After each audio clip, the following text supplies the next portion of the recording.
Hello, on se retrouve du coup pour faire le bilan de cette deuxième semaine du mois de mai. Et vous allez voir, ça a été un peu les montagnes russes. On commence par le début.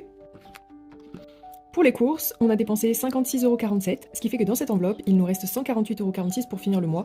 Bon, étant donné qu'il reste 2 semaines, je pense qu'on va être bon. Pour les réceptions, comme on avait déjà fait nos gros achats la semaine passée, et que là, il n'y a eu personne ce week-end, on n'a pas eu de dépenses, donc il reste toujours 13,15 €. Sortie loisirs, et ben en fait, on est resté à la maison, donc il reste toujours 100 € dans cette enveloppe.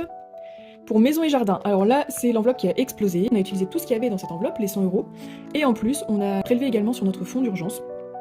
Parce que du coup, on a dépassé un peu ce qu'on avait prévu, parce qu'on a augmenté finalement les travaux qu'on faisait ce mois-ci. On est allé prendre en plus sur notre fonds d'urgence 135,04 €. Donc je vais en parler un peu plus dans une autre vidéo, là c'est pas le sujet.